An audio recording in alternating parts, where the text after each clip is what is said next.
Good morning. Welcome to Saturday, September 14th. September 14th. Holy mackerel. It's a couple of days after IBM had their big show. Excuse me. Showing off the iPhone 16. I successfully ordered our iPhone 16s online at AT&T.com/upgrade or something. You got to log into your account and all this stuff you got to do.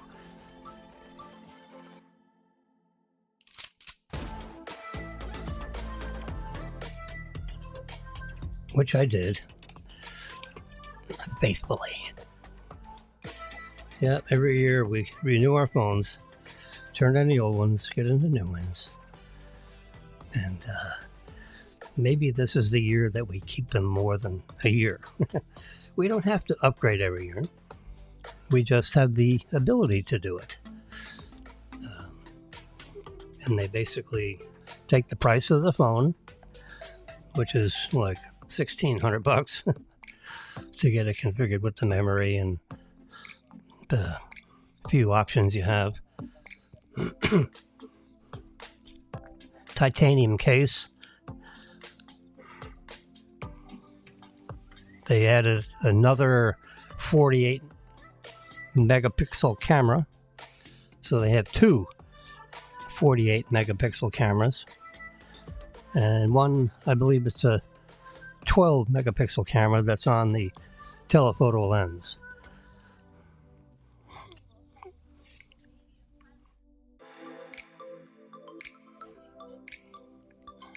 Yes, sir, Bob. So they come in on the 19th. This is the 14th. Oh boy, that's amazing. No, maybe it's the 20th. Yeah.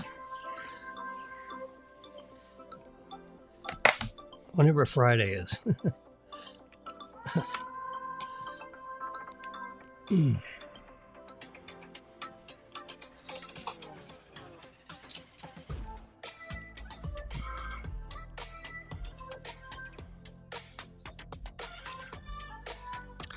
Friday the 20th. Yes, sir. I just looked up on my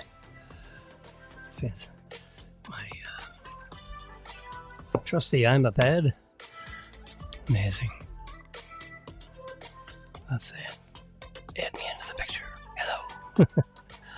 Yes, sir. Got my hot tea over here. My soundboard is right here. You can see the top of it in the lighted panel. So I can turn the microphone up and down, and I can turn the background sound up and down.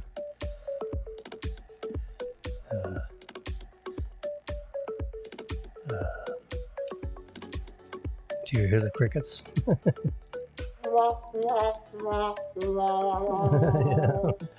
Oh gosh. Yeah.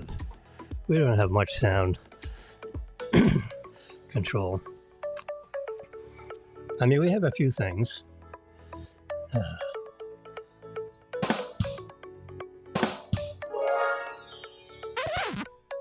Ooh.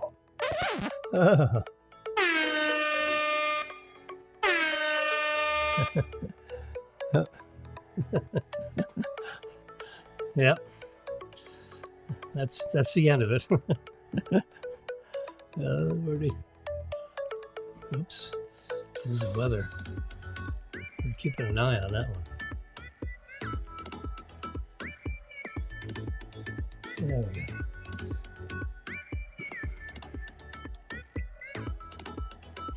This makes Marilyn crazy.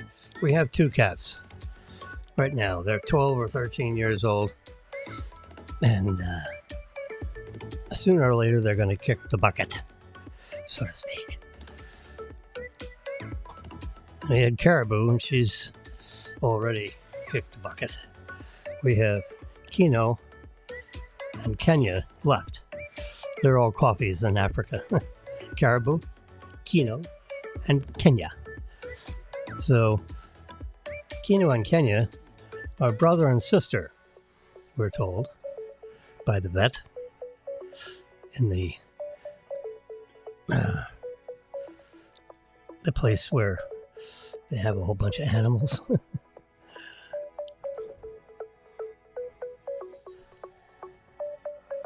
So we rescued these two little babies.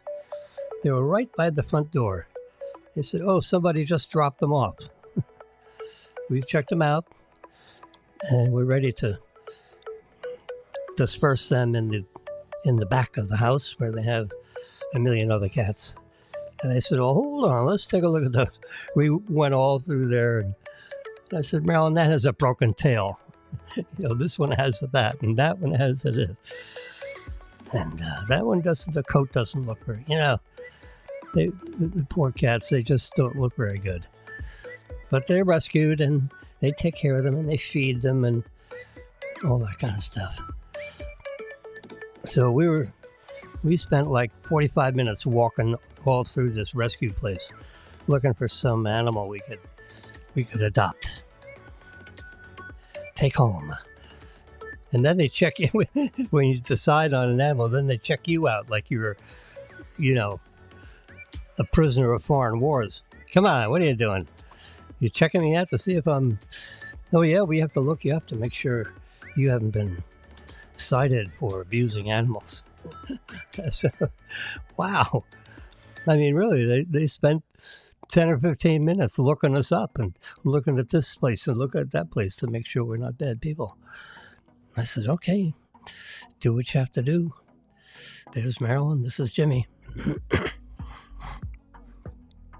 If this is going to take too long, we're out of here. "Oh, no, just hold on a second." I said, "Okay, we're holding."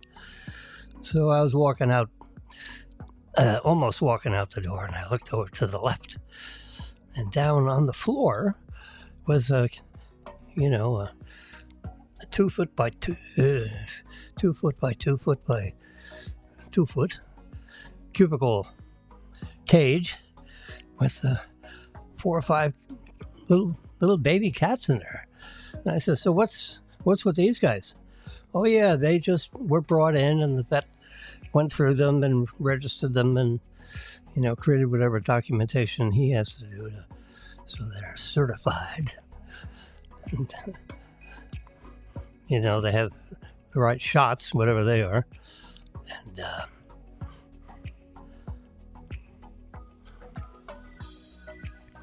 so I said, "Well, let's take a look at get that little black and white cat out and let Marilyn take a look at that one." So Marilyn sat down right by the front door. They had some seats, like if you had to wait. There was not a line of people in there. And then I said, "Well, pick up that black one there. Let's look at that old." So he picked up they were like little tiny cats. I mean, my God. They're 20 pounders now. Oh boy. So anyway, Marilyn picked up one. I picked up one. And the people at the front desk said, "Oh, that's Jane and that's Bob." So, a signal of a boy and a girl, right? Jane and Bob. And so Marilyn fell in love with this. She wanted an old black one, I think it was. She said, "Oh, I really like this one."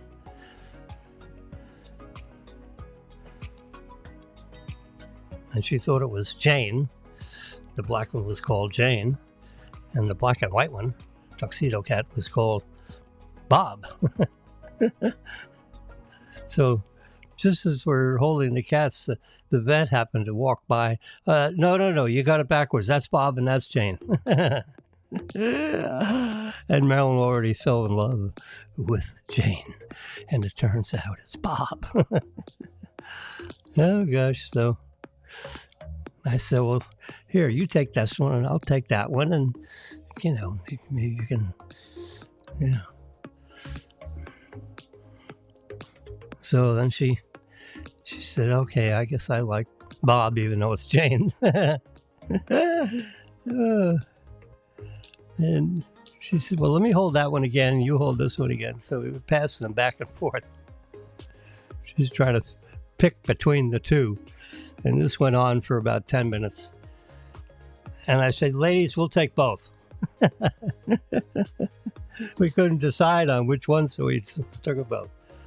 So we brought them back in our little place here. So we have 3 cats for 14 years. And then Caribou went and died on us. Poor thing. She just laid down on the little carpet and died. Yeah. So, at least we didn't have to worry about euthanasia or anything like that. Anyway, so when these two cats go into heaven, cat heaven,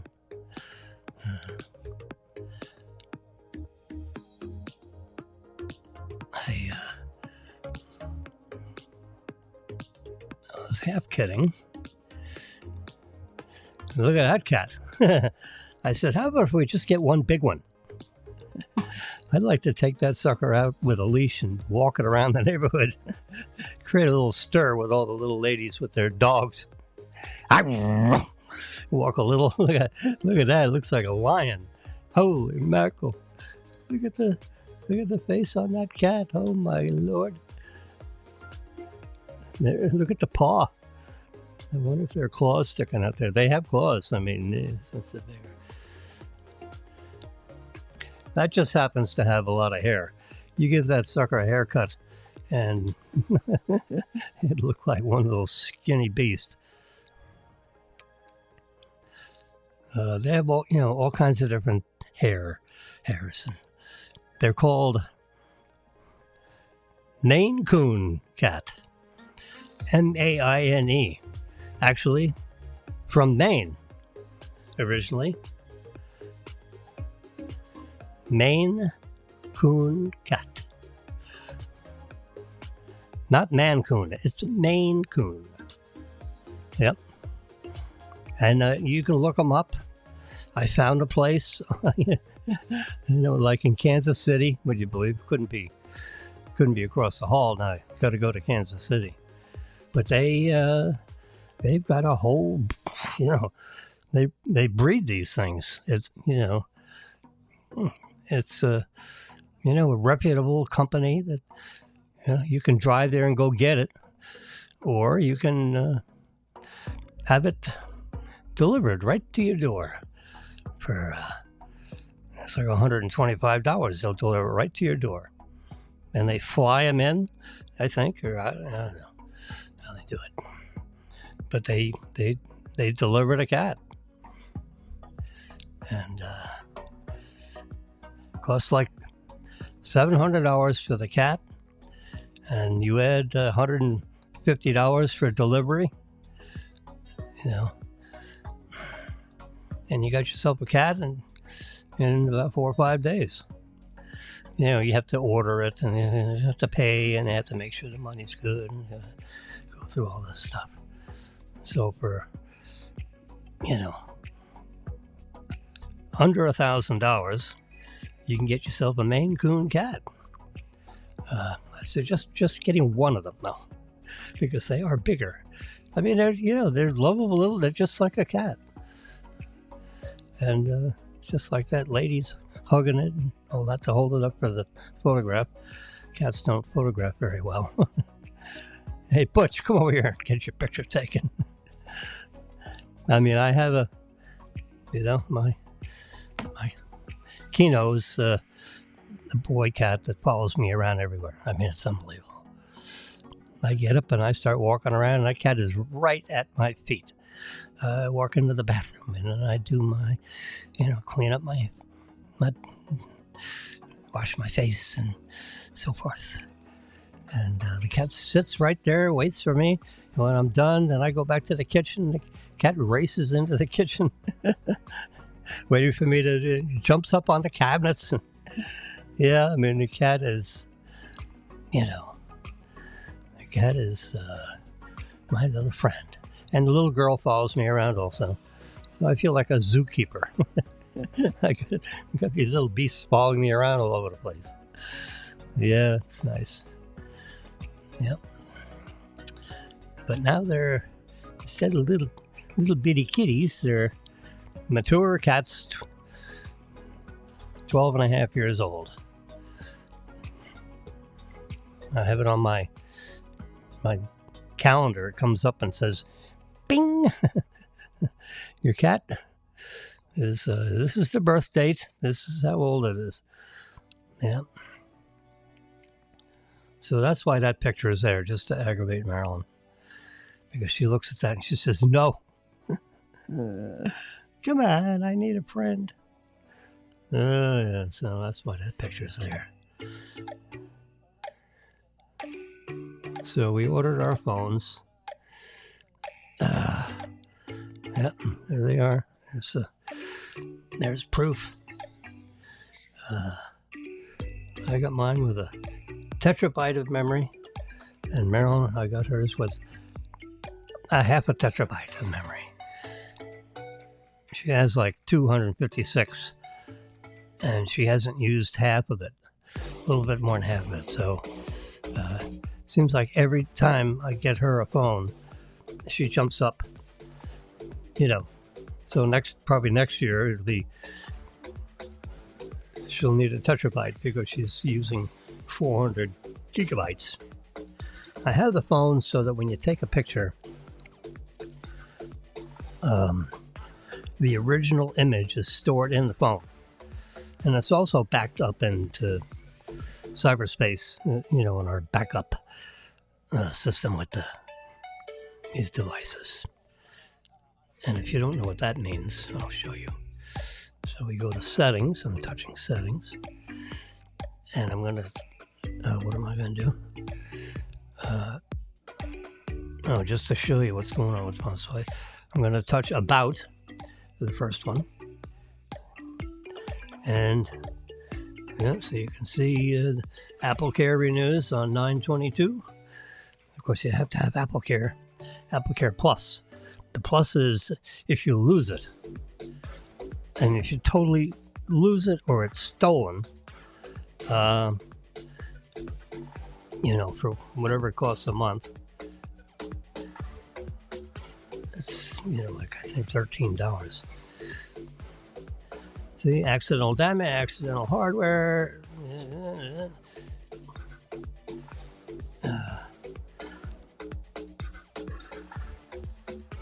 Express replacement. Yeah, all those. It's a very nice situation. The copayment, I don't know what they call it. That's copayments like in medicine. Copayment is like $100. You pay $13 a month, and it covers everything, no matter what. Break the screen, it stops working, which is never. So the other thing is important on the top line there. I've named it, Jim W's 12-inch iPad Pro, version 2022. That's the year, generation 5, and then I have the serial number. That's all in the name of the phone, the name of the file. Is the backup. When you back up the phone, you have to call it something. Well, that's what it's called. And that way I know that backup is for that iPad. And look at that, Apple Care and warranty. Oh, let's touch that button, see what that says. There you go. There's my thing with the fancy name. Yeah, it goes back to the same thing. Okay. Just a little double checking. So the backup.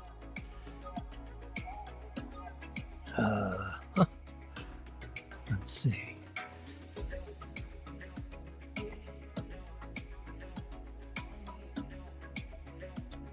I touch this right here.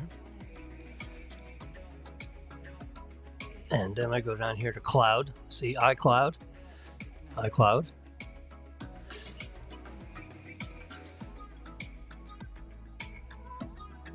And then you see right in the middle of the screen there. We're full screen, good. See iCloud backup this iPad, as opposed to all the devices we got floating around here. 17 hours ago, it was backed up. Let's take a look at that backup to the extent we can look at it. And there it is. So many gigabytes of this and that.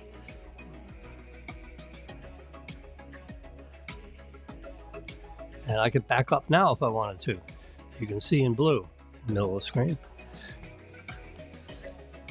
Anyway, it backs up every night automatically. So I'll get out of there. I just wanted to show you that. And we're on the phones and wireless. Yep, there it is. iPhone 16 Pro Max, 512 gigabytes of memory. Unbelievable. I mean, these things are so sophisticated. See, ordered. Oh yeah, this is an image.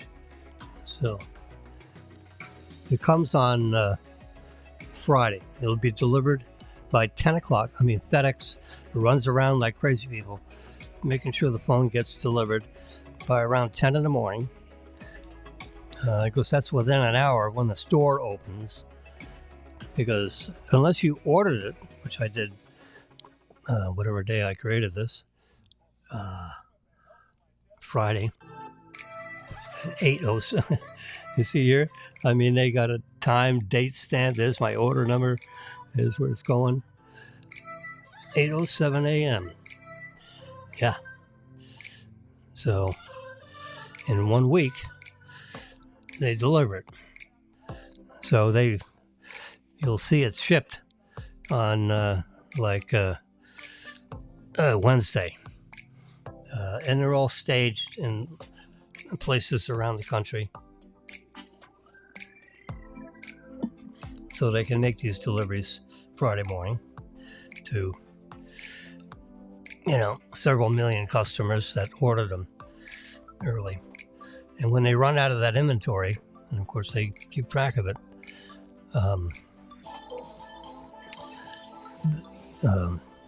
then you may get delivery the next, instead of Friday, you may get it the next Monday, Tuesday, Wednesday, and so forth. Because then you get them as they get delivered off the assembly line and so forth.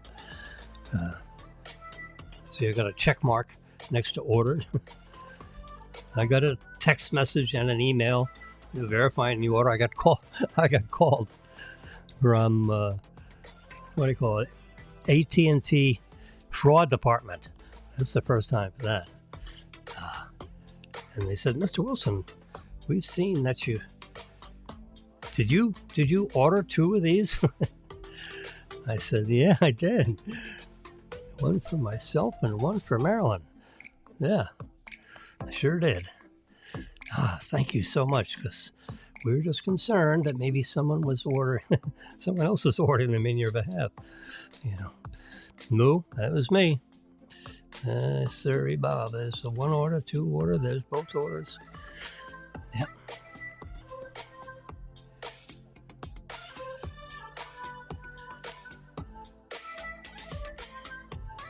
My son has one of these. He rides it back and forth to work. Look at that. There's a scooter with 16-inch wheels. I had a little debate with him. He's had it for 8 or 9 months on whether it was 12-inch wheels, 14-inch wheels. I said, no, there's 16-inch wheels. 48 bolts underneath the floor pad there. It goes a maximum of 23 miles an hour. I don't think I'd want to go 23 miles an hour on a skateboard looking thing with 16-inch wheels. Yeah. But they're pneumatic tires, and you just had a flat tire in the rear tire. He doesn't know what happened, so he took it into a bike store somewhere Deerfield, and he got it fixed. Probably cost $10 for the tire and $20 to do it. Bill was probably $30. That was my guess. I never heard how much it was. I could look it up on his checkbook. He'd probably use his debit card. Yeah, I could go check it out. No. We'll leave him alone. They've had a lot of these severe weather things. Heat, severe storm. I mean, there's a lot of stuff going on in our neighborhood here. Yeah, there's poor Kamala finally got interviewed by some local news channel, and he asked a question, and she comes up with this word salad. I cannot figure out what's wrong with this woman. Forget politics, but it's total word salad, going in circles, and not answering the question. Yeah, oh boy. So there's, she's great at giving a speech reading off a teleprompter, apparently. But if she gets off script, on that debate that was broadcast to 70 million people, with all the different news sources and streaming and this and that, and oh boy. They asked her a question, and she went on when she was a child and all this stuff. The question was, how are you going to, so what do you think about the comparison about 4 years ago when the economy was really rip-roaring strong, and now the economy isn't so rip-roaring strong? I mean, that was the first question of this hour-and-a-half debate, and she went on about her childhood. And I'm looking around, I said, what is this woman doing? She's talking about her childhood. The question was talking about her economics. Oh, boy. So for the first half hour, that's what was going on. Trump would answer his questions, and there were tough questions. And she would do word salad for the first 4 or 5 questions that she got. Because they go back and forth. And then they started picking on Trump, which was not nice. There you go. You can see, look at it when I change the picture. There's watch here when I go to the next one. Apparently, when I took pictures of the TV. It's pretty good, huh? With my phone, I just took a picture of our big screen TV in the living room. This is not that. This guy has come up with a portable nuclear power plant. You have fission. The nuclear power plants that were built 30 years ago, they're fission reactors. This is a fusion reactor. And it's really, look at that, it's really small. It looks like a little danger thing. Don't, I don't know what it's either hot or cold. I don't know what. But, these reactors, they create steam. And then steam gets fed into a turbine and it spins. And then the shaft of that turbine is connected to a generator. And that's how you get the electricity. It's basically a steam turbine. And it causes the generator to spin and create, electricity. Well, he's come up with a small one. And Oracle, which is a big software company that has services that you can buy, like cloud storage, file storage, Oracle makes software, and they make a whole platform on how to manage all your business operations. And it's big company. So they're creating a big data center with the AI, which is the big buzzword of 2024 is AI. That's one of the things that this iPhone 16 has. The iPhone 16 Pro Max is AI ready, which means it has the chips in there that'll deal with what Apple calls Apple Intelligence, AI. Good for you guys. Yeah. Yeah. AI is, this thought process that these computers use. And you stack up all these chipboards, and then servers, and then server farm, and big warehouses where they have all these rows and rows and racks of storage and AI capable devices. And every chip adds power to the next chip.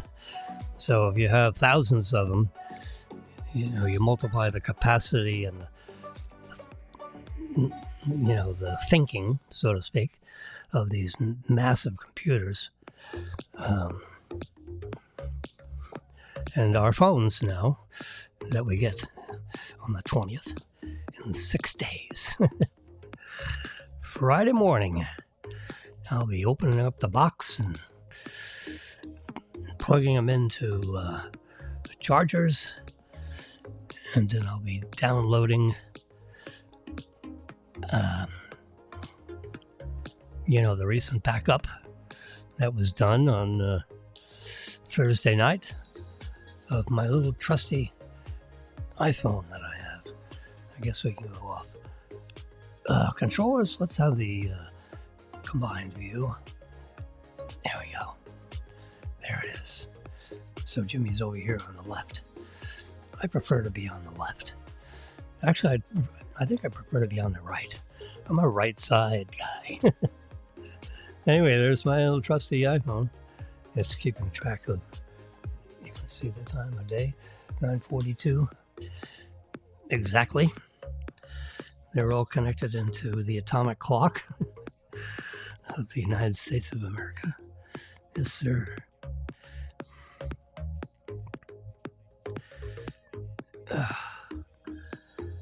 Marilyn is out. She is. You're wondering where Marilyn is while I'm sitting here talking. Yep. She's at the YMCA. I can see her because the iPhone has its own little communications cell system that's part of the car. It's not like you could talk on it. You can't talk on it. Cannot. You can have your own cell phone connected into the sound system, but the car, every Tesla has its own connectivity, which connects to their servers in Fremont, California, would you believe. It maps all your driving, your left turns, your right turns, all the granular data about your roads. Like if a road was being repaired and you drove by that repairing, what do you call it? Tesla's software would make note of it and update their maps for anybody else that happens to be driving on those roads, using autopilot or whatever. It would avoid you running into the ditch in case some nasty fellows took the barricades out of the way, and then you would just ride into the ditch because you didn't know any better and you just went straight when you should have gone left around the the infarction on the road. Oh boy. Yeah, you got crazy people do crazy things. Anyway, this little guy has a extremely powerful computing device, communications device. I mean, everyone has some kind of a cellular phone. I'm particularly attached to the Apple. I'm married to the Apple systems because, everything the way the phone works. It works the same way with iPads. iPad's just like a big iPhone. It has, see, it has all the icons. See here, I got the icons on here. The screen is pretty bright, so you probably can't see it. Let's turn that down. There you go, now you can see it. But, I got all the icons. See, there we are. You go up and down. I've been doing everything I can to get rid of icons. Because you have too many.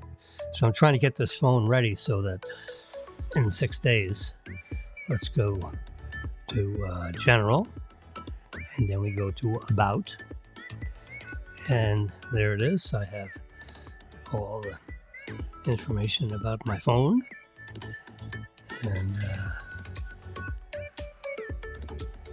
I've got 92. You can't see this just because it's not on the displays here. I mean, I could do this, And I don't know if you notice right here, photos, 92,861 photos. It's on my phone. Holy mackerel. And I have 1.02 tetrabytes of capacity. And I have available 549 gigabytes. So I'm using about half of all the storage that's on this device. It's no disk drives. It's all solid state, all chips. And I have Apple Care Plus with theft and loss prevention.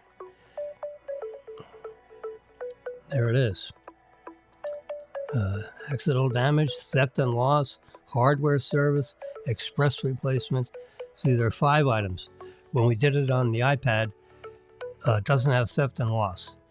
If you lose the iPad, you are what they call in the military SOL.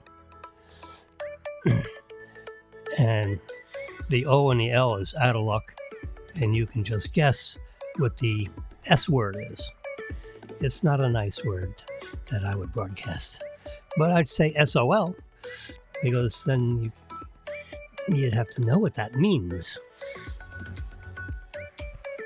Anyway, there it says Apple Fitness plus free 3 months.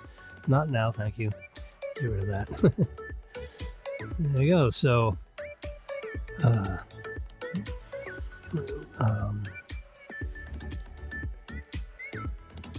so let's touch up here. Go down to iCloud, and let's see. When it was backed up 9 hours ago. There we go. So, all these things are set for automatic backups. Back up this phone, yes. Back up over cellular, if necessary. Yes. Back up now? No. So all that's in the iCloud.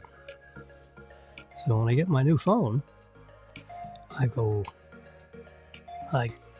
connect to the options that says backup from the iCloud. You can back up right from the phone itself. Now, one thing I like to do is I like to take the settings right off the phone. So that way, all the, see the background looks like a circuit board. Well, you can see it on this right here. See, there's like a circuit board underneath in blue. I did that. Yes, I did. And that was an 8. So this is like 8. The chip is the A18 When I did this, it was the A10X, and then I wrote in there 512. I had 512 gigabytes when I did that. 4 gigabytes of RAM. Well, now the phones have 8 gigabytes of random access memory. And what's the about how much? Yeah, this terabyte. So I have terabytes for all the iPads because there's so much picture.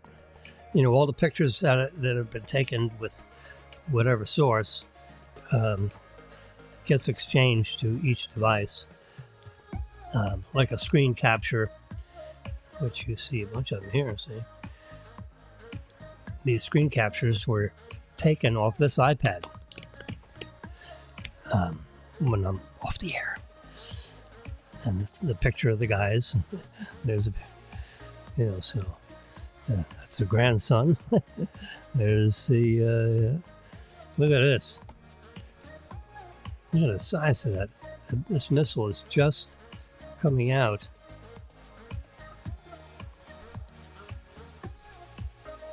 There we go. That's that. Look at it. That's the head of the missile, and it is just being launched out of this. Look at that giant blast that's coming out. This guy's like ducking. This is the sighting device, so he's seen a target. And there's all kinds of telemetry inside this device. It's on a tripod. So he puts the missile in there, and then he does his sighting. There's a GPS, and when he finds the target, identifies and finds the target, then he pushes a button. There's a button somewhere that he pushes. And then that information is transmitted to the nose. Right. You can see where my finger's pointing. Right by this. This is all the radar stuff in the front of this nose cone. This telemetry stuff in front of that nose cone. That's made of a special material so that it can electronically see out the front. And then telemetry for that is right here, right where my finger is. I'm wiggling it for you. I can point to it on there, yeah. It's probably easier to see my finger there. Yeah. And of course, the rocket is the missile, I guess you would call that, is, you can see this thing has, laser and light viewing through the front of that sighting device, expanding there. Yeah. Bam. So that shoots out, and all the telemetry is in that missile, and it goes to his target, which could be a tank or something, some enemy thing, and they take it out. So I guess he's got a truck, like a 1.5 ton truck, 2 ton truck, whatever, where he's got a whole bunch of these missiles. And then he'll pack up his sighting device with the tripod and go somewhere else, because the enemy has telemetry on every time it sees, this kind of a light event, this blast. The enemy is then gonna, if there happens to be a F-16 overhead, it'll come down and try to take this guy out. So he'll pack up his tripod and what is known as haul ass out of there, so he doesn't get attacked. And his truck is camouflage painted, so they'll obviously want to shoot that truck and blow up all those missiles. Anyway, so he'll pack up and drive off somewhere, go hide. And of course, he's in radio communication with other folks in his command, and they'll direct him to go to Charlie location or something. Yeah, they use all these code words, so the enemy, in case they listen to the conversation, won't know what the hell they're talking about. Yep. And then you have, all this drone stuff. And they have drones, little tiny drones, that, like you can buy from DJI for $1,000. But of course, the military has very special specifications, so the drone would cost like $5,000 instead of $1,000, because it has to have X, Y, and Z in there instead of not having X, Y, and Z in there. I know, but so you got drones that are little ones, big ones, little ones that look like like birds. I mean, it's amazing. So you can have a whole swarm of these things. That's what I was, we watched one of these,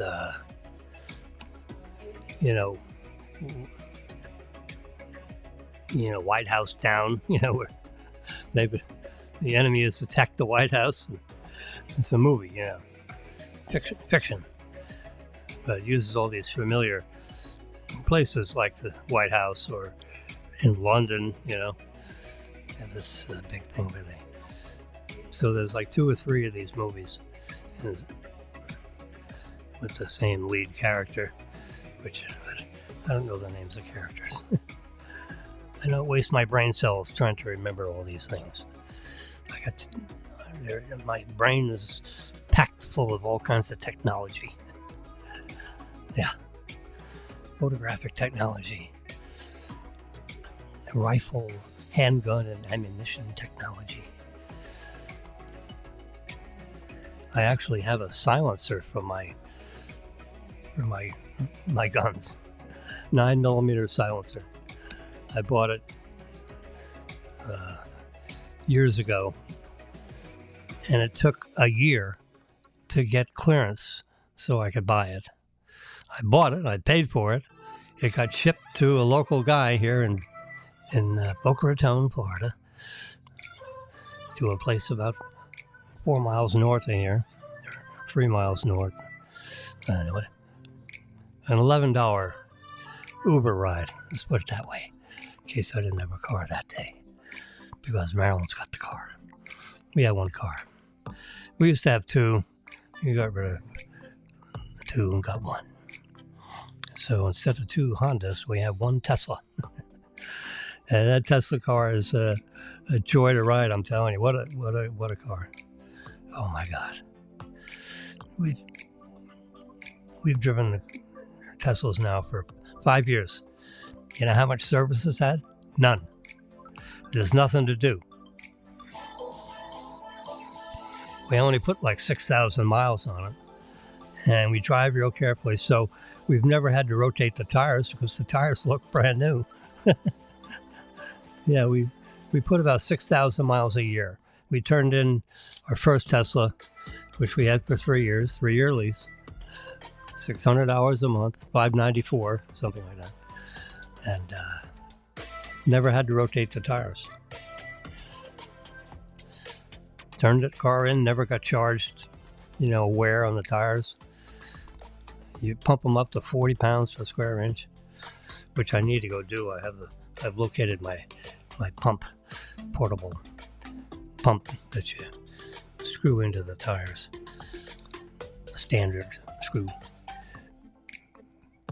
And I just saw this guy hit a 3-pointer, one of these news guys. Went right in the middle of the. Anyway, so we had no service. We didn't have to rotate the tires. Oh my God, this guy just hit another 3-pointer. Pete Hegseth. Oh, geez, that's 3 in a row. I'm watching the screen up here.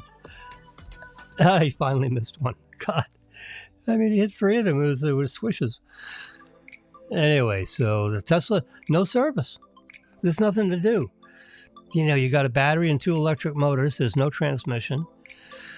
There's no pistons. There's no oil. You don't have to change the oil. You don't have to add the oil. You know, it's unbelievable. When you drive a car for 3 years and it's never had any service. I got nervous one time. I'm into my 2nd year of driving the Tesla, and 2021 in June we got the first one, and so into about 1.5 years of driving that, I got nervous. I said, none of these lights come on. So I sent an email to the service department. You can do it through the Tesla app. I got into some tech. Tech answered me. He says, no, if nothing comes on the computer screen, then there's nothing to do. I mean, you can bring it in. We'd be happy to look at it for you if you'd like. But they're not supposed to need any service. I said, oh, how nice. He said, yeah, I mean, there's 1 gear reduction, that's right built into the actual motor itself. And it's a 10-to-1, So if the motor's going 5,000 RPM, this shaft is rotating at 500 RPM.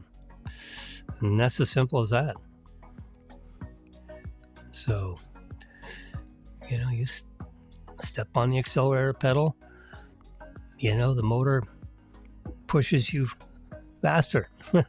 And it does. I mean, it's like, it's like unbelievable. Gently place your head on the headrest, please, because I'm about to accelerate. And then you push down on the pedal and, you're pushed back into your seat. It's unbelievable. So that's what it's, but I don't do that. I did it with my son in the car just to demonstrate the force of of what it's like to accelerate 0 to 60 in 3 seconds. I mean, it's like a blast off. It's like you're in the most unbelievable roller coaster, but you're on the street. So I did this. There's this big long ramp, that goes up on I-95. It's a long sloping uphill, a couple of degrees uphill. And so I turned into this ramp, and I said, okay, Daniel, what I'm going to do is I'm coming to a near stop. There's no one behind me, and there's no one in front of me. So we have, 500 or 600 feet that's clear. So I'm going to step on the accelerator harder than I normally would, just to give you the thrill on how fat, it was like 0 to 55 miles an hour. You couldn't get to 60 because you didn't have enough ramp space. But it was like, holy crap. So if you want to get up and go, you can get up and go. I mean, there's, if you need extra acceleration to avoid an accident or something, you got it, And of course, it has excellent braking power. It's one pedal driving, It's like driving a golf cart. You push down on the pedal to go fast. You lift up on the pedal to slow down.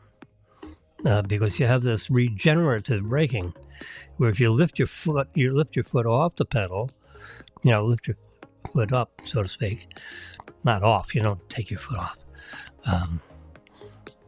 So your heel is on the, the bottom plate of the car, and you push up and down, just like you normally do.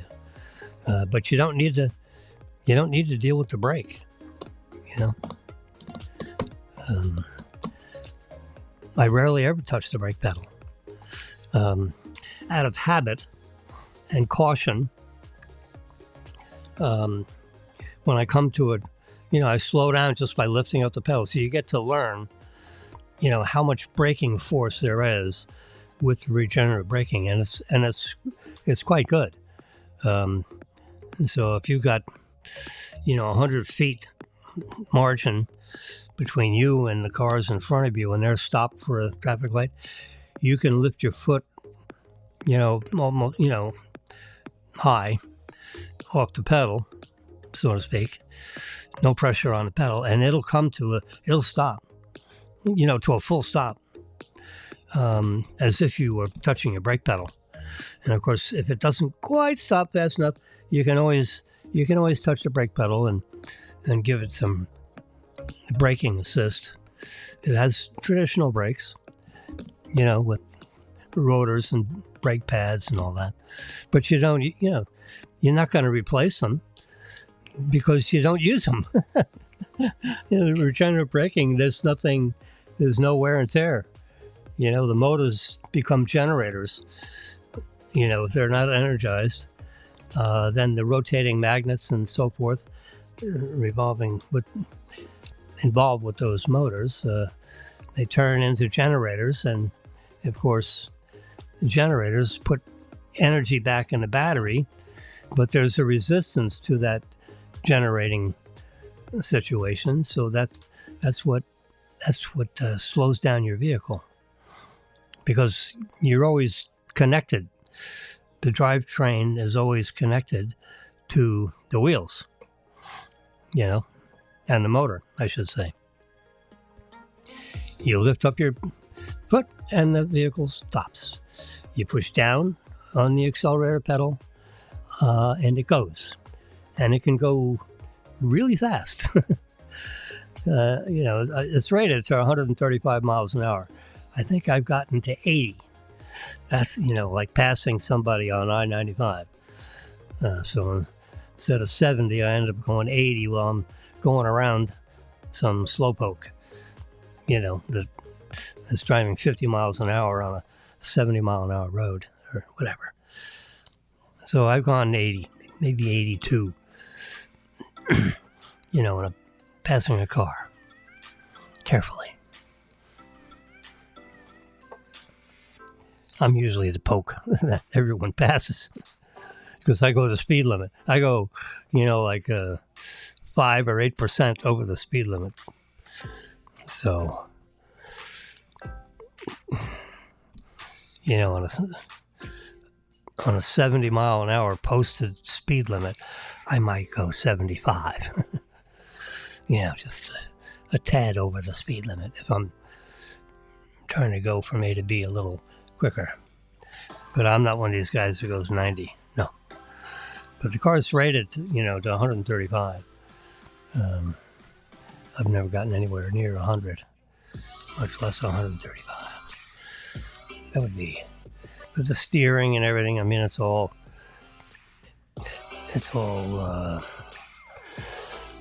designed for traveling at higher speeds, if you like. And the shape of the body is aerodynamically sound.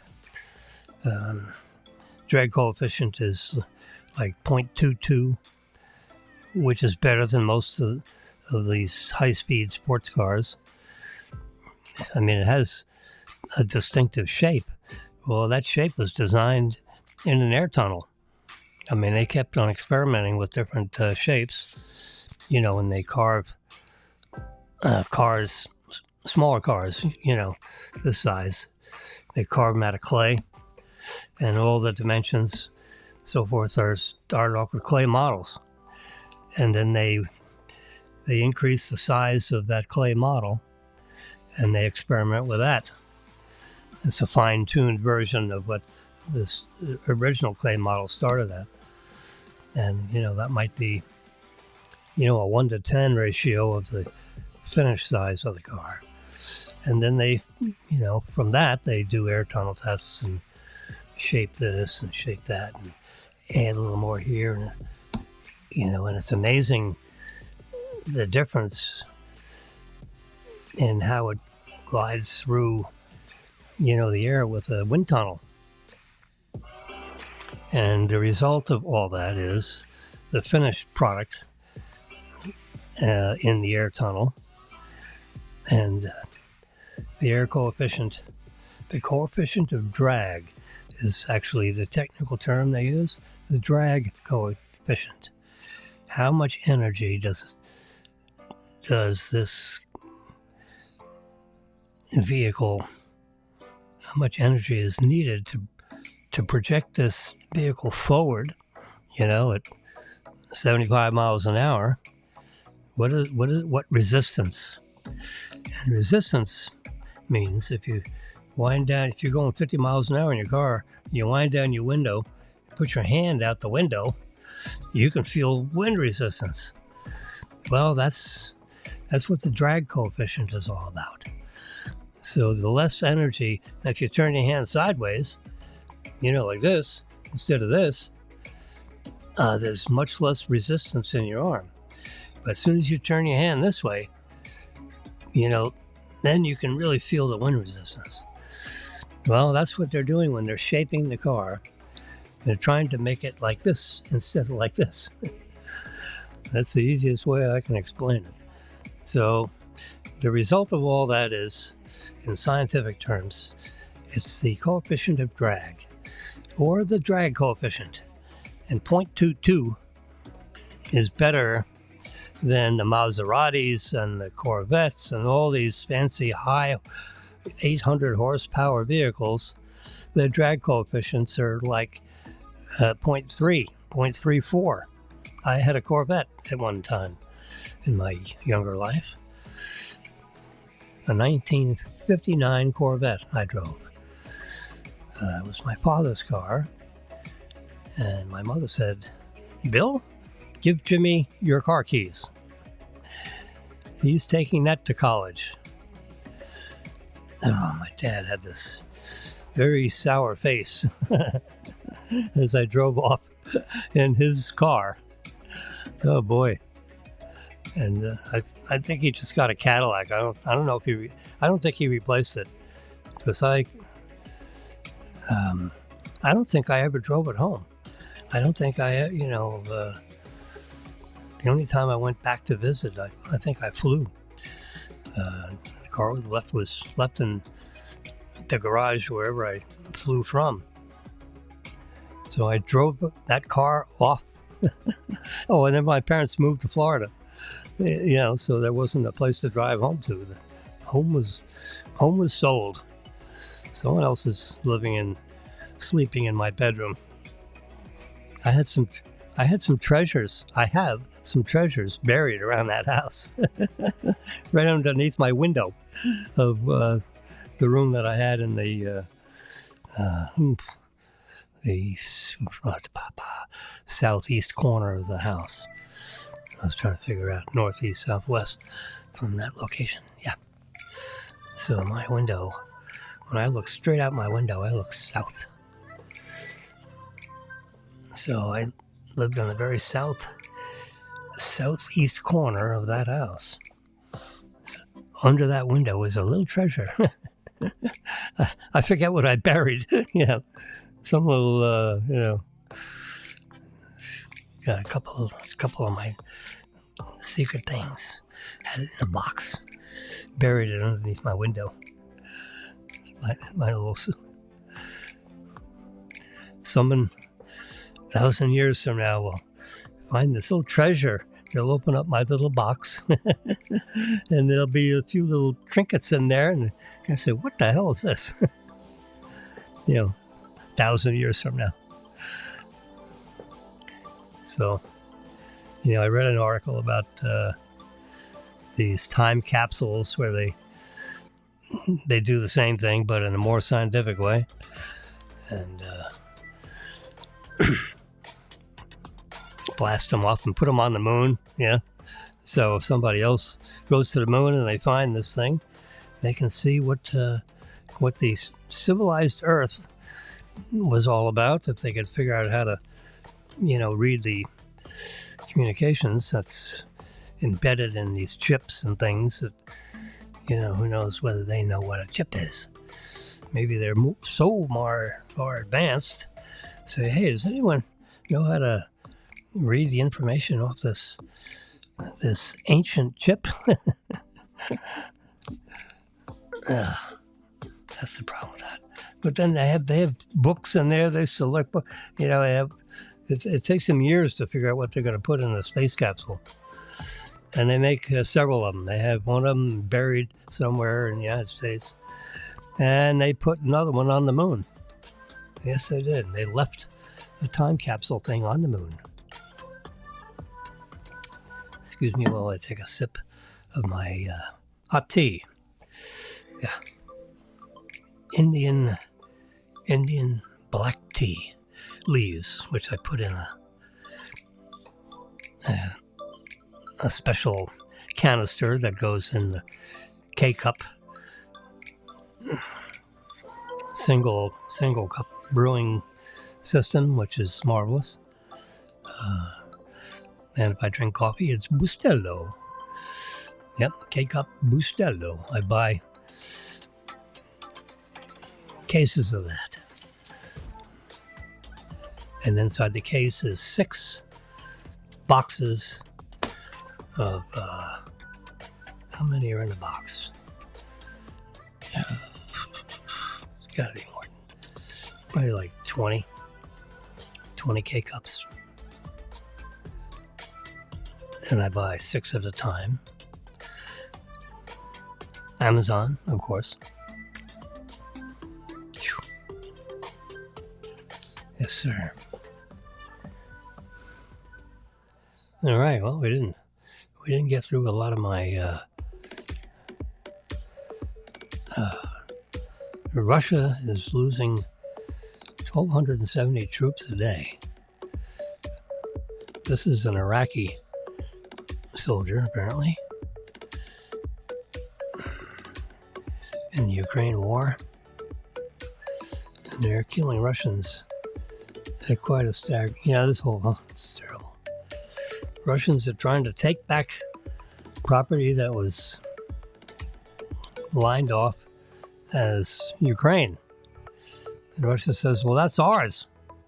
Well, yeah, maybe 1,000 years ago it was yours. Well, not now. The political barrier for Ukraine is whatever. And then the Russians are now moved that line, about 20, 30, 50 miles. And sooner or later, the UN is going to get involved and push the Russians back to their border. And Russia will have to just acquiesce. And Putin would lose that movement. This is about the debate. Look at this. So look at that big screen, the big screen TV with the clock. And when it gets down to 0, those green bars turn red, and it continues to time how much overtime that speaker has. I think they let him run over about 10 seconds, and then they cut the mic off. Yep. They just black them out, so you might as well stop talking because no one's going to hear you. It's just like these microphones. If I just get it right from here, you can't hear me. But if I get right here, you can hear me real good. Well, they call those corduroid microphones. They're directional. And if you get right in front of them, they pick up your voice very nicely. But if you move away from them, they can't hear you. There we go. It's amazing. Yeah. There could be a lot of rattling going on behind you, and it won't hear you. No. Got this thing on a boom mic. This beam is connected to the back of my desk. Yeah. It's a marvelous beam.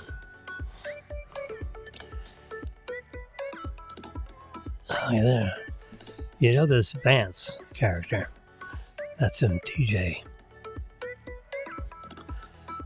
DJ.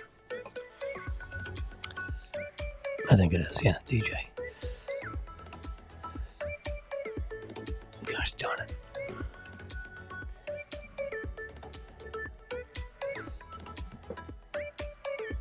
Anyway, I forget the two letters. It's either TJ or DJ. Anyway, it's two letters. And that's what he calls himself. They call him DJ Vance. So that's him right there. He's giving a speech somewhere. And he's quite, I wasn't, just from, he's a new senator from Ohio. He's been in the Senate for 2 years. He's the first 2 years of his 6-year term. So, it's serious business to be, voted to win an election as a senator.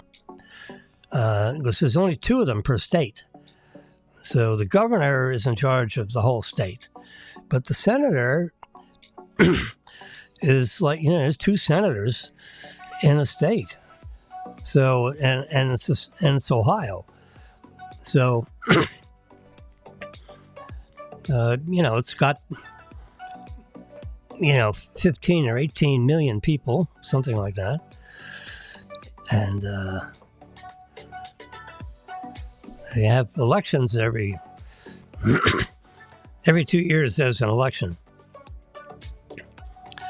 Every 4 years in that 2-year cycle is the presidential election.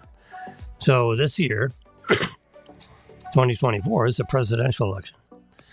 In 2020 was the presidential. But every 2 years, the entire Congress is up for election. So that body of people reflects the most current thinking of whatever there is to think about in your society. Well, senators have 1/3 of the Senate is elected every 2 years. So therefore, 2, 2, 2 is 6. So they have 6-year terms, but every 2 years, 1/3 of those senators it goes through a cycle. And, so this guy, Vance, got elected 2 years ago. So he's in his first term as a senator, and he's been in the seat for 2 of his 6-year term. Now Trump has picked him as his vice president. So that's the ticket, so to speak. It's Trump-Vance, where Vance is the VP and Trump is the president. If something happens to the president, then the vice president assumes the role of president. Heaven forbid, but it happens. It's happened occasionally. Or if the president becomes incapacitated, he becomes mentally incompetent, in such a serious state that he has to be removed from office pursuant to the 25th Amendment.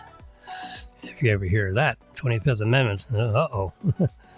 That's what they almost did to our current president if he didn't voluntarily not run for re-election. When he was elected, he said, "I'm only going to stay in office for my 4-year term as a transition president, a transition back into Democrats." Well, Democrats, under the current administration, have basically ruined the economy. They say it's 20% inflation. Well, it's a lot more than that in a grocery store. Everything's double. Maybe milk isn't double. But I went to Publix, which is a grocery chain of 1,700 Publix stores, in the very southeast, headquartered in Florida, and they have some in Carolinas, some in Georgia, and so forth. But there's 1,600 stores, approximately, a little more than that. I was part of the development team that built store number 300. How about that? In Tampa, Florida. Yep. We were on the other side of the lease with Publix. $5.95 a square foot was the lease. And Charlie Jenkins told us, me and my partner, that it was the most expensive lease he's ever signed. Wow. 55,000 square foot store. It was one of the first, what they call the 55M, with a drugstore in it, a flower shop, a delicatessen. You know, they were leaders in doing things like that.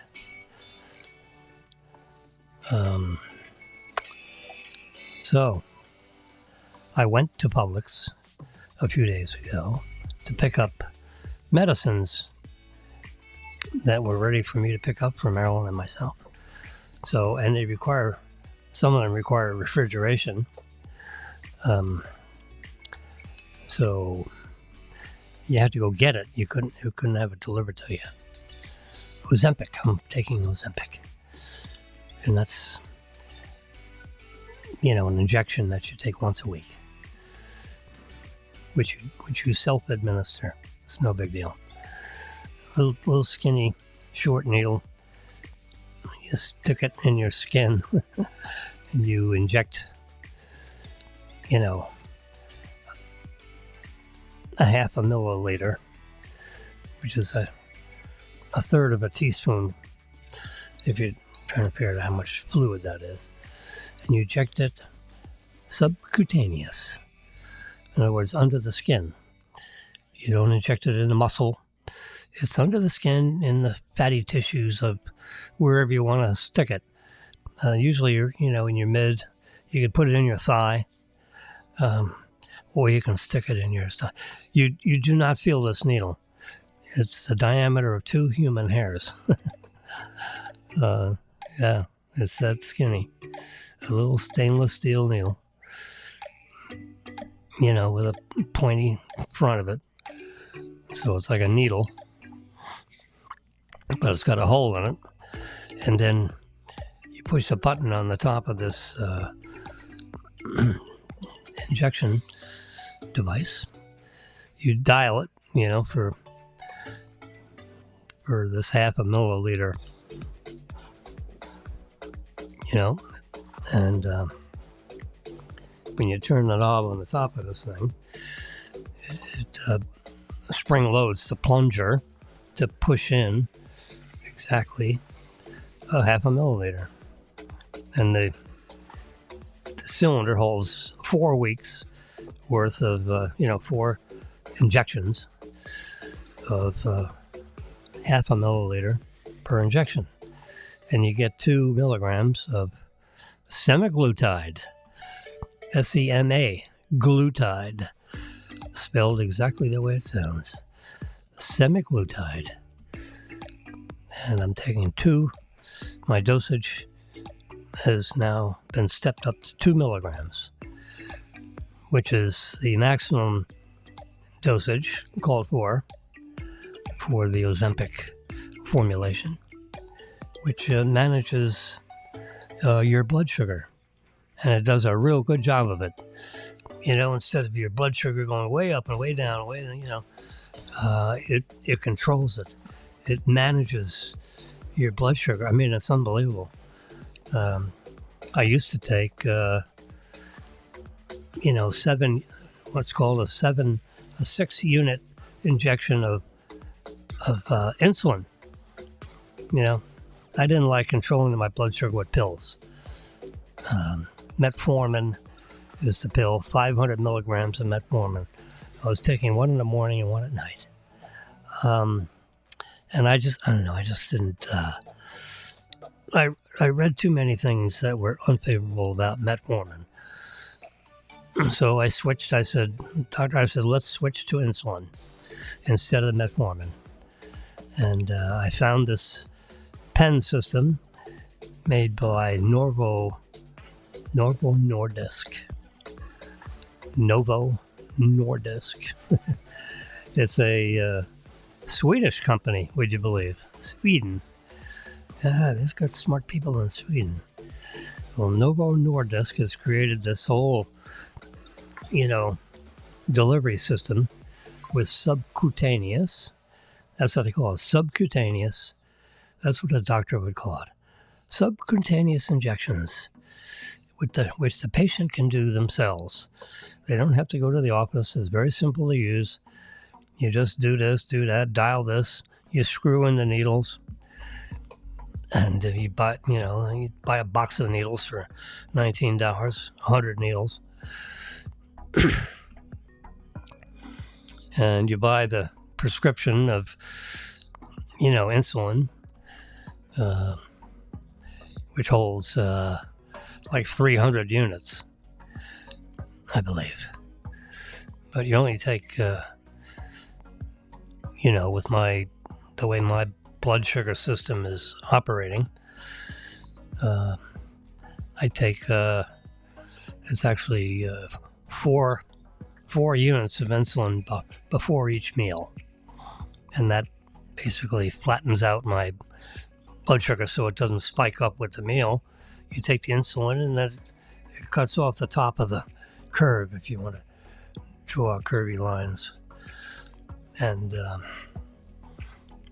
Abbott Laboratories has a thing you can stick on the back of your arm, and it measures, it's called continuous glucose monitoring. So Abbott Laboratories has a thing called Freestyle Libre 3. Freestyle, like F-R-E-E, Freestyle Libre, L-I-B-R-E, 3, as opposed to 2 and 1. There was a 2 and there was a 1. But version 3 is the most sophisticated thing you can stick on your arm. And I have a box, you open it up and you clean off the back of your arm. You just stick this thing under your arm. And the back side of your arm muscle, under here, where the flabby tissue is under your arm. And you just shove that into your arm, and there's a little poker in there that just gets under your skin to sip a little piece of blood. And every 5 minutes, it transmits a little signal. The thing that sticks on your arm is like the size of a penny. The 1-cent copper penny with electronics inside that penny and adhesive, and it sticks on the under part of your arm, and every 5 minutes it delivers a blood sugar reading, which goes into your iPhone.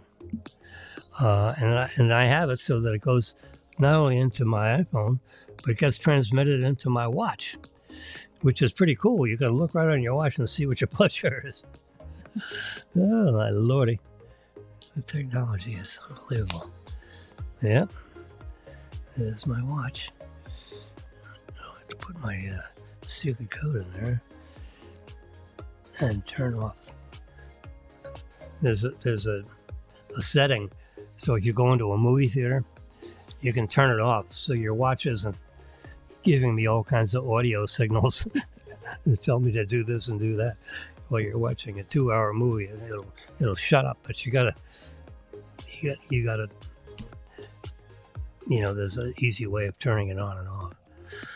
Oh boy, we really got off point from Mr. Vance.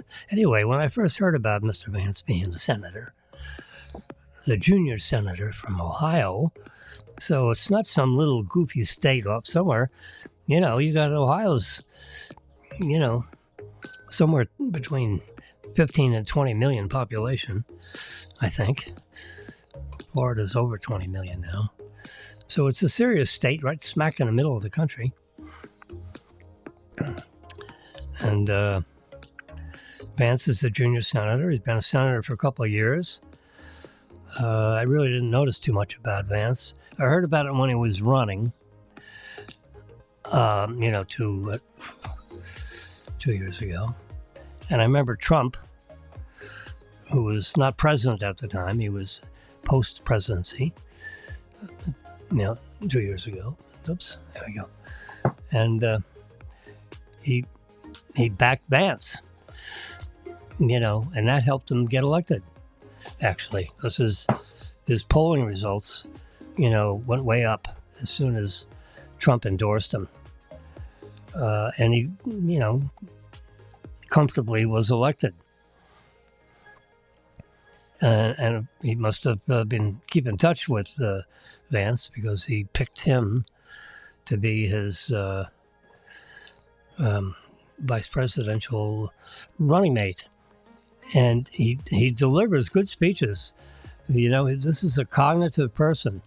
You don't get word salad out of Vance. We're presently getting word salad.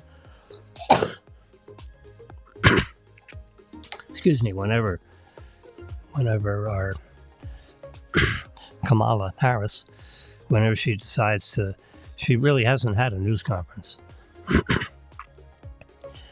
And the reason why is she doesn't know how to answer the questions.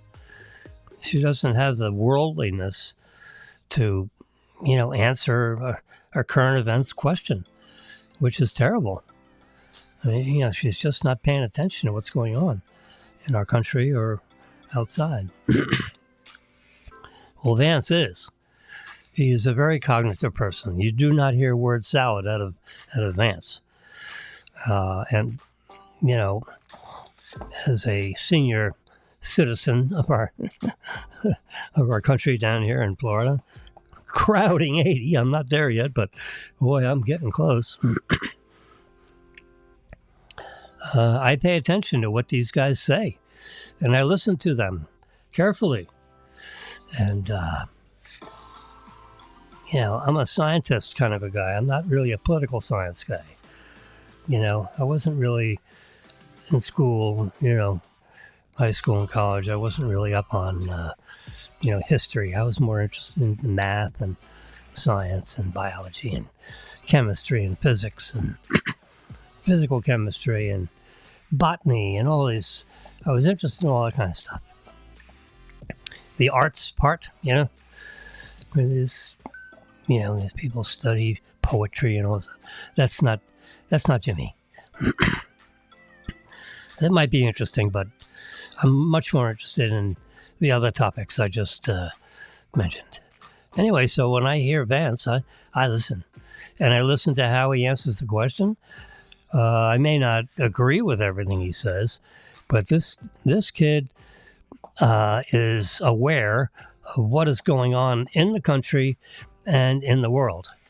And he'll stand up there and answer questions for an hour while these media people are trying to trip him up, and, so to speak. So the media guy asks him a question, he's going to get an answer, and then he'll move on, he'll take the next question. He's Trump's the same way. He'll stand there until they run out of questions. Forget about, you got about 15 minutes for Q&A, and then they're going to walk away from the microphone. I'm just looking up here, the current polls on Pennsylvania is within 1/10 of 1%. They're 47.1 and the other one's 47.2. Oh boy, so that would be considered a tie vote. Oh boy.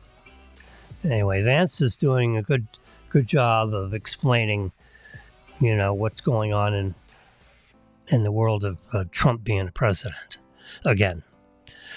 This is for the 47th president of the United States. That's why Trump has a hat that has 45 with a hyphen and 47, because he would be the 45th president, and he would also maybe become the 47th president. Anyway, Vance is doing pretty good. The vice presidential candidate that, Harris picked is the governor of Minnesota, I think. And, the guy, he's not very impressive. Not compared to Vance. They're going to have a vice presidential debate. That'll be very interesting to see how that goes. Because Vance is a tough cookie. And I would imagine when they stand next to each other, in a debate setting, the world will have a much higher regard for Vance than he has now. I don't believe in this winning and losing a debate.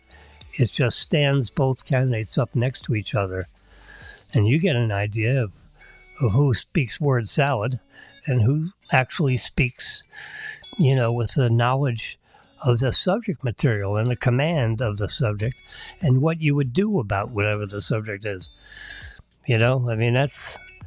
That's what this debate thing is all about. It's not, winning and the losing is bupkis. Who knows?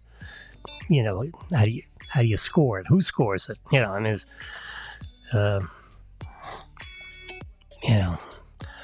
I thought the presidential debate we just saw was ridiculous because you had, Trump was running against the, you want to think about it, for and against, you had three people on one side of the tennis court and you only had one person on the other side of the tennis court. And Trump is like, battling three instead of just battling his opponent. It was completely unfair. It was ridiculous. They'd set him up with these questions trying to trip him up. And of course, Trump, you're not going to trip up Trump. You may aggravate him, but you're not going to, he's a worldly guy. He knows what the hell's going on in the world. And he knows what's going on in the country and what he can do to make it better. And his answers are pretty simple in case you're interested. I'll just spend a minute on that since I'm there in this wandering conversation. I'm having a conversation with the whole world right now. And it will go down in history forever, by the way. These broadcasts go into the, hyperspace, and you can look them up. It's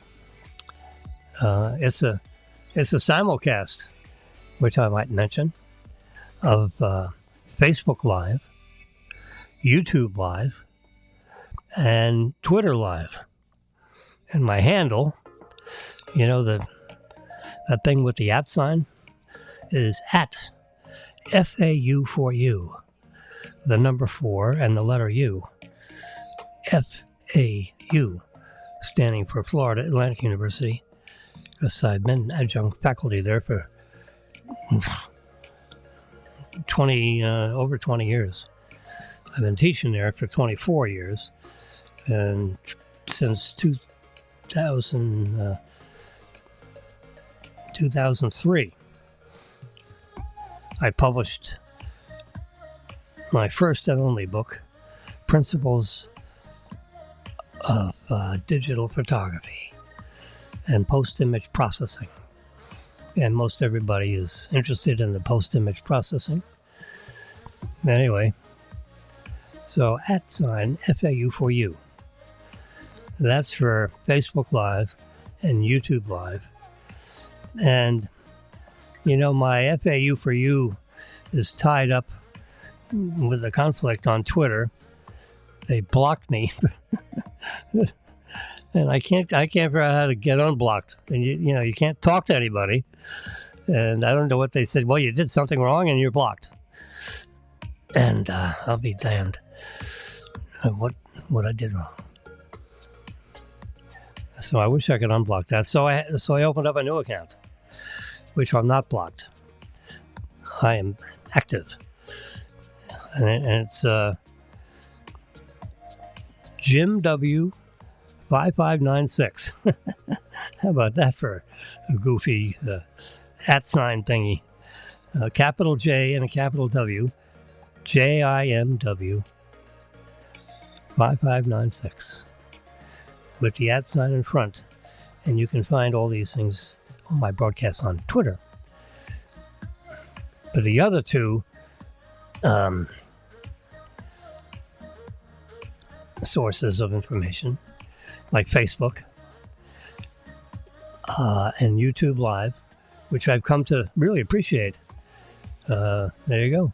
The little banner that goes across the top there in yellow letters.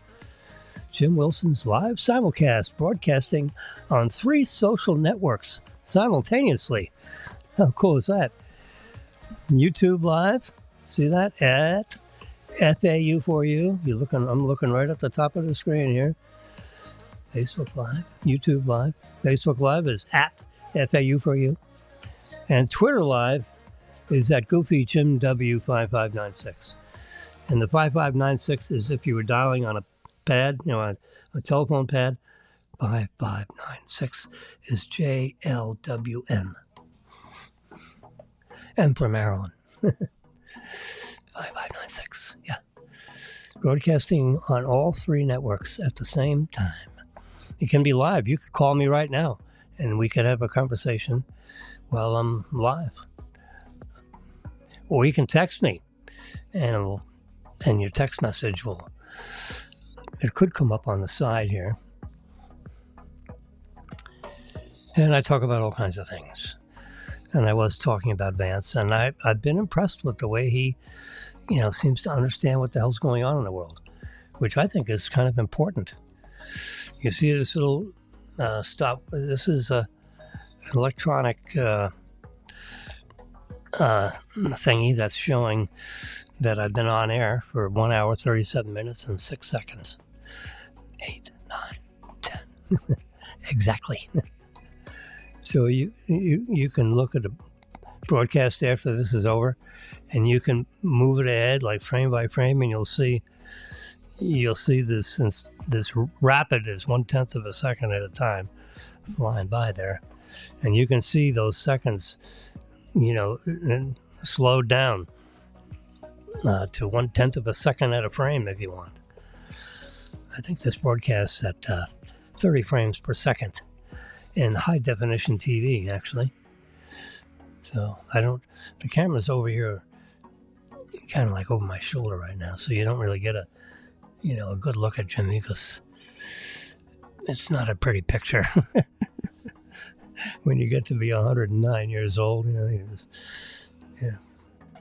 And you buy glasses that, actually my daughter, these are hers, readers, and they have a slightly blue frame on them.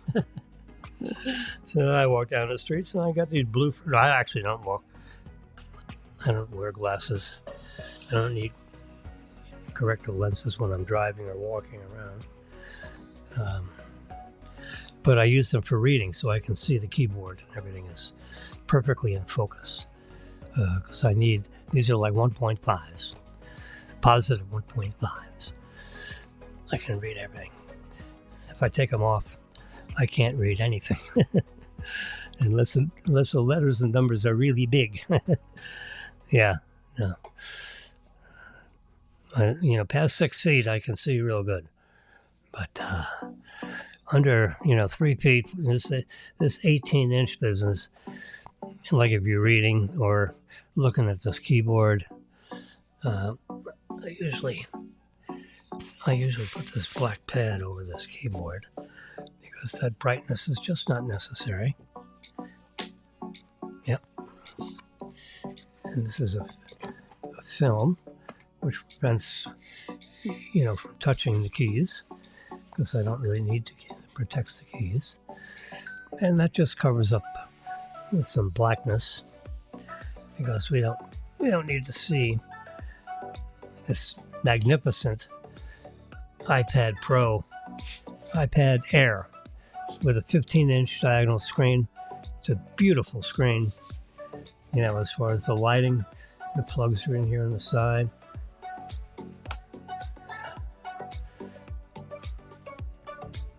There we go. That's the charging light. You can barely see it. But anyway, these are all old iPads. Old iPad, somewhat newer iPad, new iPad. But these older ones I use because they don't give you any, you can turn them in, but, it's $1,000 iPad, and you turn it in, they'll give you $180. Well, screw that. I use this one up here. This is an old 11-inch iPad. I use that as like a TV monitor, so I can see the broadcast channels. This one I use to deal with the time of the broadcast. That's 1 hour and 40 minutes. I can turn it on its side, and the numbers get a little bit bigger. See, yeah, I should leave it that way. So I can always glance over there and see how long I've been on the air talking about whatever I feel like talking about. And if you're just sipping coffee and have nothing to do, you can listen to me in the background, and I can give you my opinion on all kinds of topics. Yeah. Oh, here's. Whoa, wait till I get into this. Oh my God. You see this right here? Humanoid specifications. Yes, they are starting to build human robots that have arms and legs and a head, a chest. It looks like a spaceman, And Tesla calls the fellow they're developing, they call him or her Optimus. The Optimus robot with arms and legs, fingers, with all the joints we have in here. And so they're manufacturing these robots right now. Thousands of them. And they're going, and you could just imagine they're going to have them all in a gymnasium, big room somewhere, and they're all going to be moving at the same exact time. Yes, they can do it, with the computer controlling. And, Tesla is using the computer that's in there. See the compute power here? See, it says Tesla hardware version 4. That's the computer that's in my Tesla Model Y right now, or forever. It's the hardware 4 version of the computer, which is 20 times faster than hardware 3. And that's 30 times faster than hardware 2. So, the computer that's in running the Model Y car that we are currently using, has, a supercomputer in there. Right behind the dashboard is a computer that's water cooled, and it's like two computers in one because there's duplicity. So if the software and you decided to let the software drive the car for you, we're not quite ready for that yet. You can turn on the autopilot, but they say that you have to supervise it.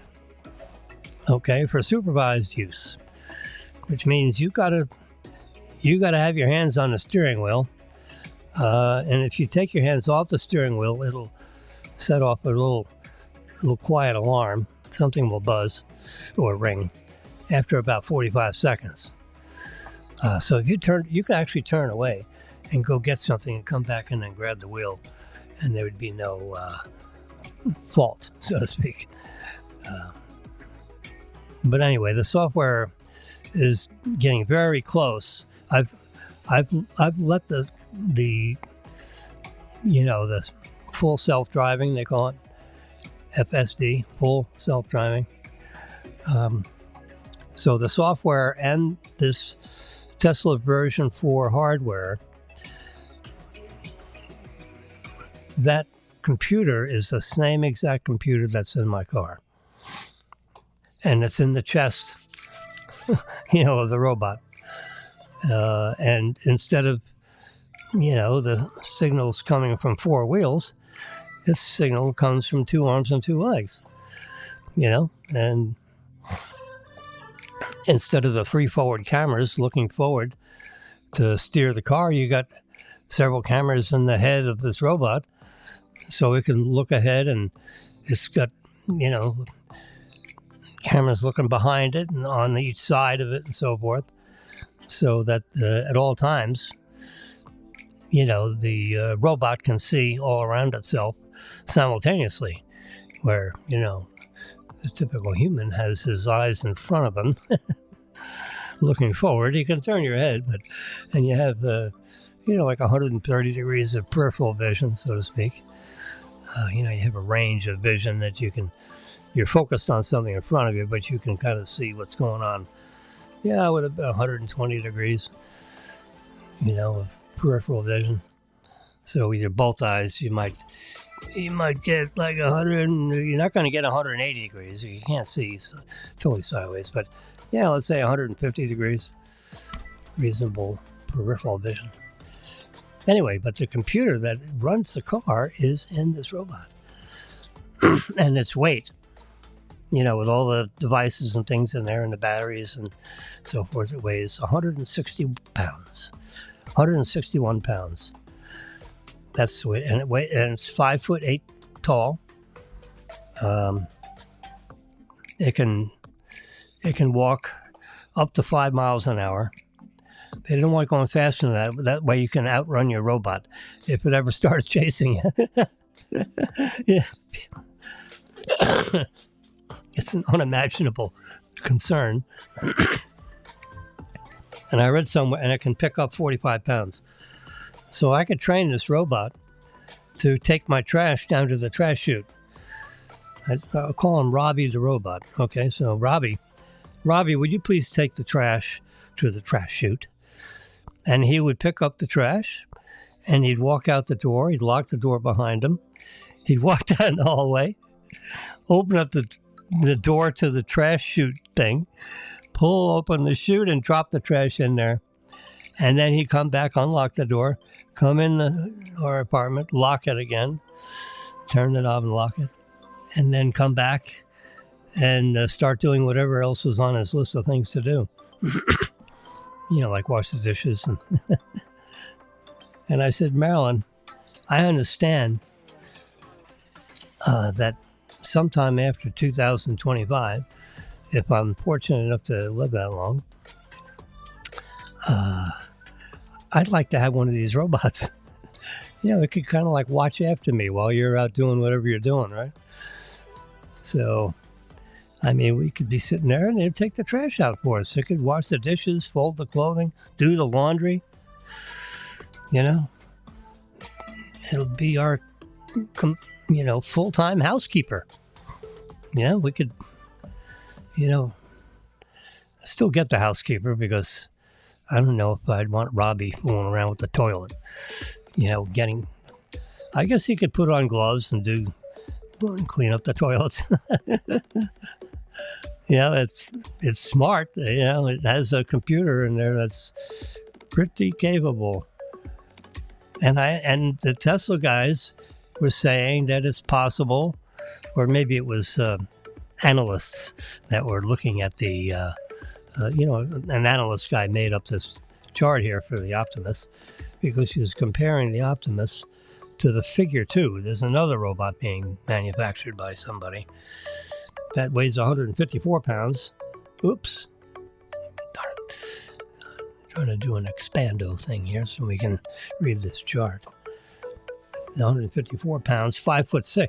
It's a couple inches shorter, but it doesn't walk as fast. It can only go 2.6 miles an hour. It can pick up 44 pounds. Optimus can pick up 45.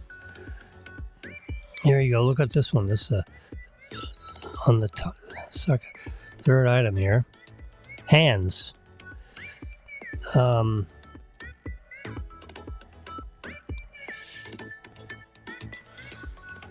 So the DOF is, how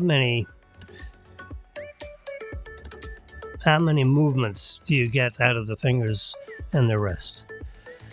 And Optimus is presently at 11, but it will be at 22 very soon. So that's important on, how it can pick up things, so the dexterity,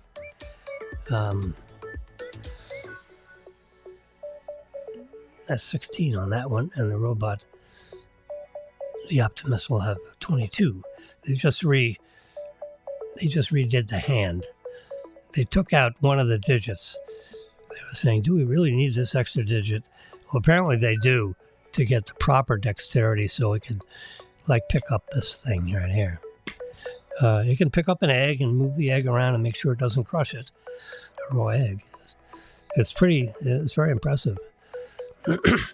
So anyway, one of the writers that was writing about this robot thing, from which I got this chart, said, it's feasible, that Tesla, who owns the rights and is manufacturing this thing in its, super factory in Dallas, Texas, they said you could actually rent one of these, lease them for, like you got a car lease, so you got a lease on your robot for $150 a month or $100 a month. Can you imagine? I said, Marilyn, I think I'd have to have one of those at $150 a month. Are you kidding? It's worth it just to have them take the trash out. Oh, God. And you could run around, have someone to talk to, so to speak. It's connected to the internet. It's smarter than I would be. But I could ask it questions. It would answer questions. You may have even a little conversation. The robot will be able to talk to you, and you can talk to it to tell it what to do. Or you can ask it questions. It'll answer questions. It'll do things that you ask to have done. You can train it. And if that sucker was, available for, $100 a month or $200 a month, you'd have to have it. It'd be crazy not to. It could be a security thing. It can walk around and it can listen to things. If it comes up with something, outrageous, like someone snuck into your place, it would know. Anyway, so that's unbelievable. Humanoid specifications. Who would think? On YouTube Live, you can, you can search through all the entries in YouTube Live, and it'll tell you about all this robot stuff, including from Elon Musk himself has given speeches, lectures, conversational exchanges with smart people where they discuss this whole robot thing. Now, they originally were going to manufacture these for commercial use, where, you buy a bunch of these if you're in the assembling stuff, manufacturing things. These guys, work 24/7. All you need to do is let it take a pause 2 or 3 times a day to charge up. It's got a 2.3 kilowatt battery. I don't see the battery specification in this chart. Oh, there it is on the second item. 2.3 kilowatt batteries right there. 8 hours of runtime. So every 7 hours, you give it a break, and it can go plug itself in. You wouldn't have to plug it in. There's some way of, I don't know where the charging port is, but it should be such that the robot can, go stand in a corner somewhere and take a charge. Yeah. That's unbelievable. That would be totally unbelievable if you could get delivery of your own robot. Get it started up, initialize it, and it has a head, It doesn't, it's just like a mannequin head. It doesn't have eyes and ears, so to speak. It's just a plastic mannequin head.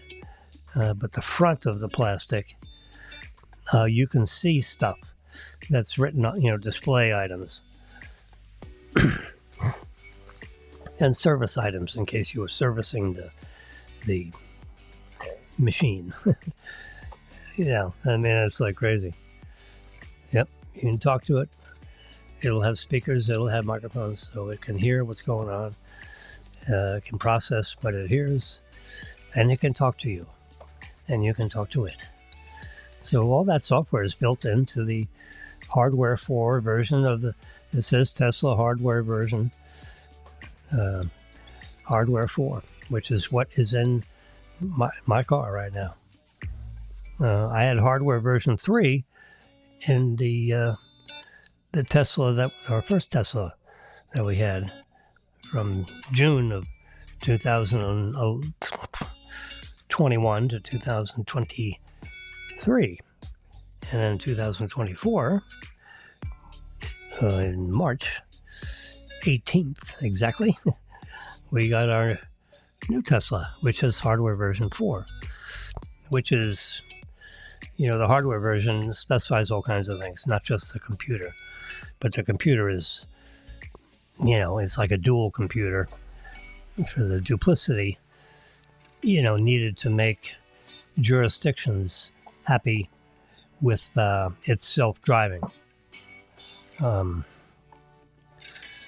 Anyway, so hardware version 4 not only means an upgraded computer, which was like a computer that's 20 times stronger and all kinds of other capabilities.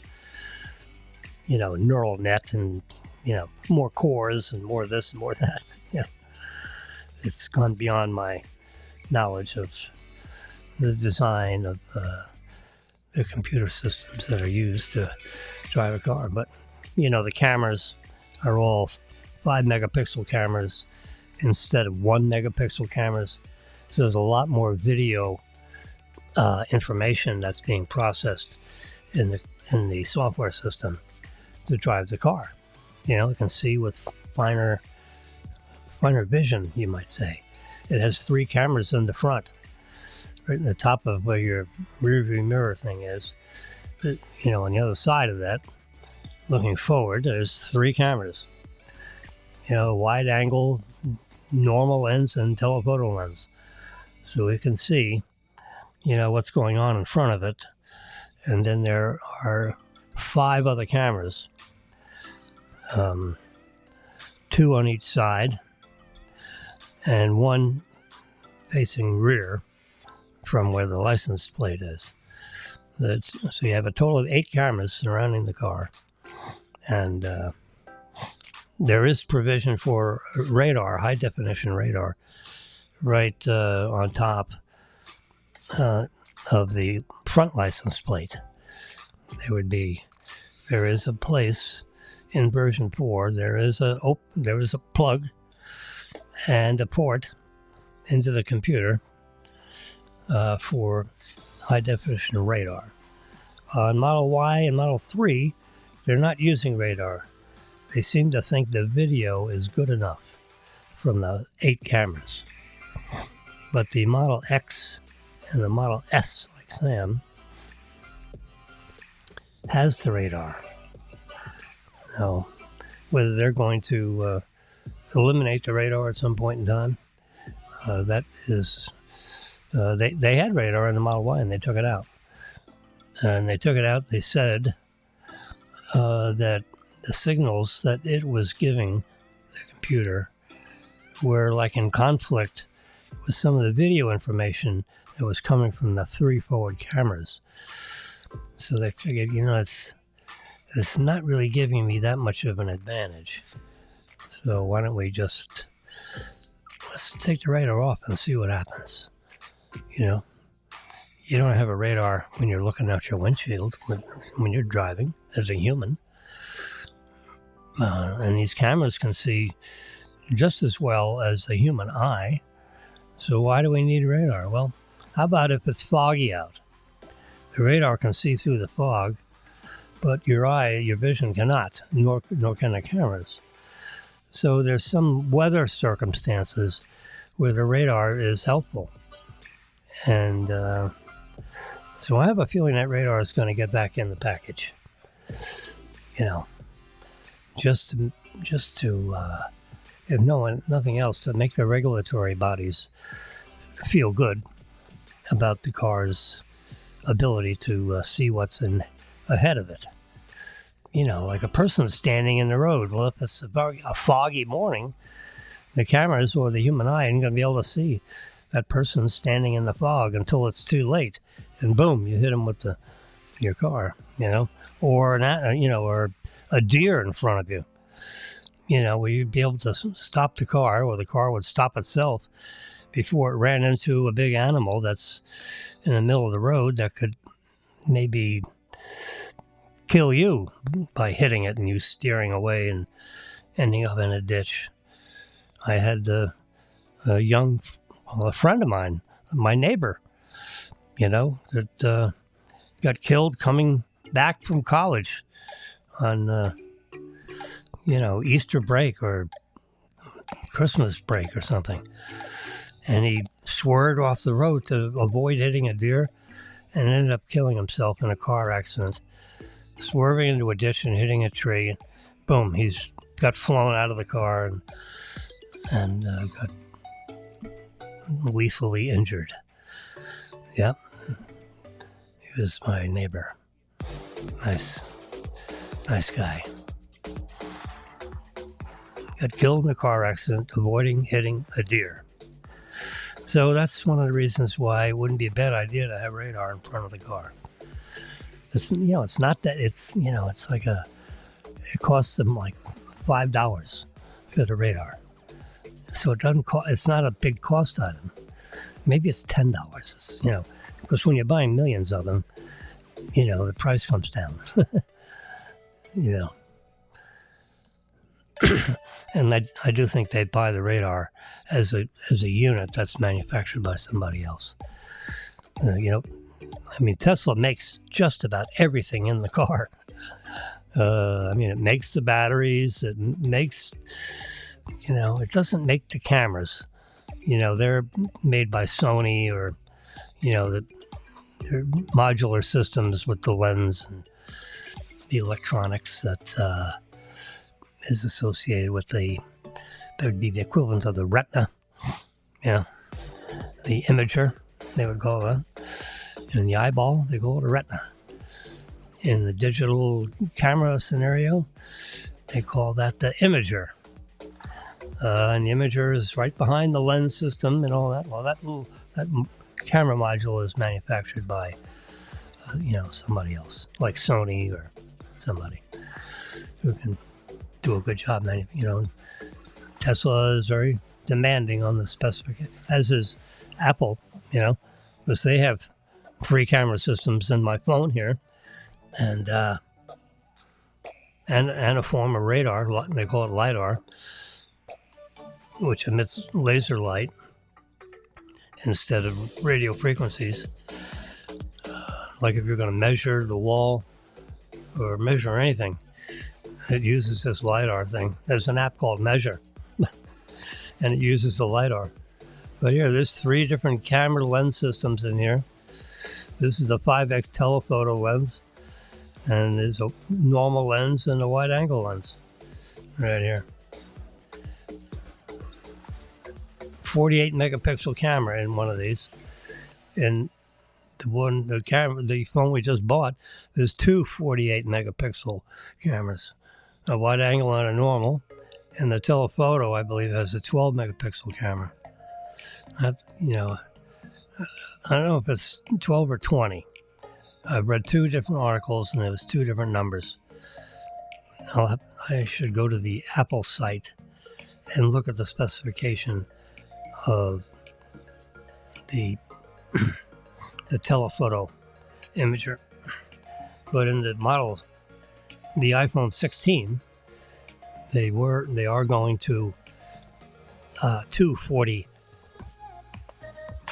megapixel cameras, and the third camera is slightly less pixels for some reason.